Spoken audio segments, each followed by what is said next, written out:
Benvinguts a la càpsula formativa de Cultura en Gira. La web 2.0.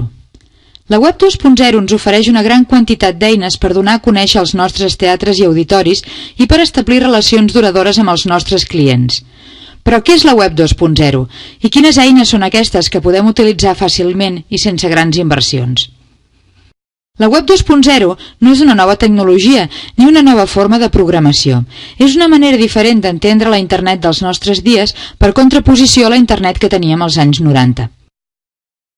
Ara, entenem que internet és un lloc on es cerca la relació entre persones i per tant cal que els llocs web siguin bidireccionals.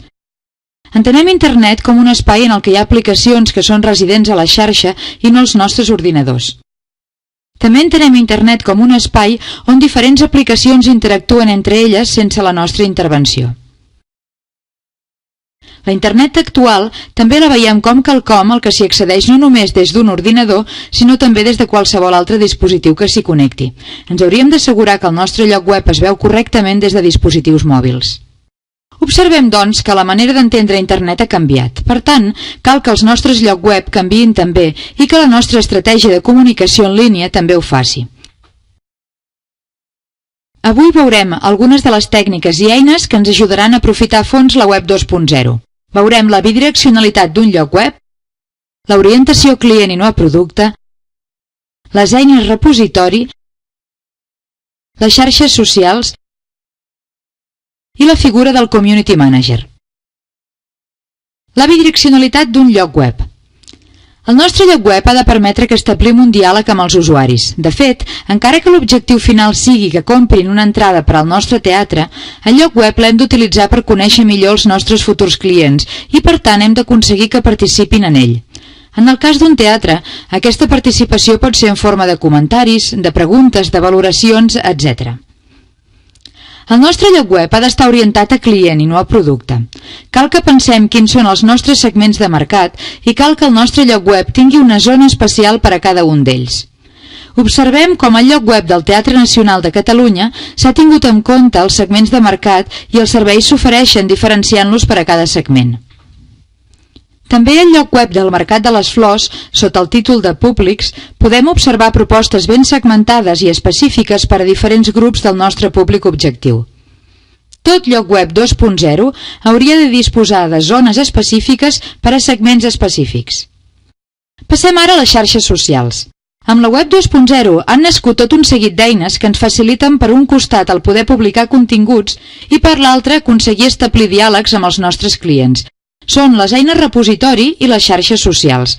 Veiem-ne les principals. Les eines repositori. La degana de la web 2.0 és la Wikipedia. Assegurem-nos que el nostre teatre hi té una fitxa oberta en els idiomes que calgui i amb el contingut correcte. Per a publicar vídeos tenim dues eines, YouTube i Vimeo. Avui, YouTube és el lloc web número 3 del món segons el rànquing d'Alexa. No pensar en aquest portal i en el videomàrqueting a l'hora de plantejar la nostra comunicació en línia seria un error. Alguns dels vídeos que podríem realitzar són, per exemple, extractes d'obres representades en el nostre establiment, un on som, les nostres instal·lacions, entre vestidors, etc. Aquests vídeos els publicaríem a YouTube, per exemple, i llavors els incrustaríem al nostre lloc web. Les xarxes socials. Actualment la que té més usuaris és Facebook. En aquest lloc web cal que creem una pàgina per al nostre teatre i que regularment escrivim al nostre mur. També ens cal entrar al mur dels nostres usuaris i fer-hi comentaris. Recordem la bidireccionalitat de la xarxa. La nostra pàgina de Facebook pot estar connectada al nostre blog i d'aquesta manera tot el que escriurem al blog apareixerà automàticament al mur de Facebook. Twitter és una altra eina molt semblant al mur de Facebook, però els usuaris hi esperen trobar una comunicació més professional. Així que és un bon lloc per parlar sobre com preparem les obres i sobre qualsevol tema relacionat directament amb el funcionament del nostre teatre. A Twitter podem programar piulades que es publiquin en un futur. Podem connectar també el nostre blog amb Twitter perquè automàticament s'actualitzi i també podem tenir lligat el nostre perfil de Facebook amb el de Twitter. Però de nou, cal no oblidar que l'objectiu és establir un diàleg, no només emetre informació com ho faríem a l'època de l'1.0.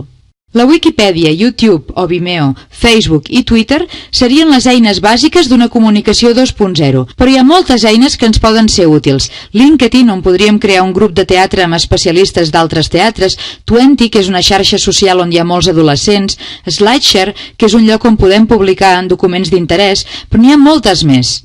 Per acabar, cal parlar de la figura del Community Manager.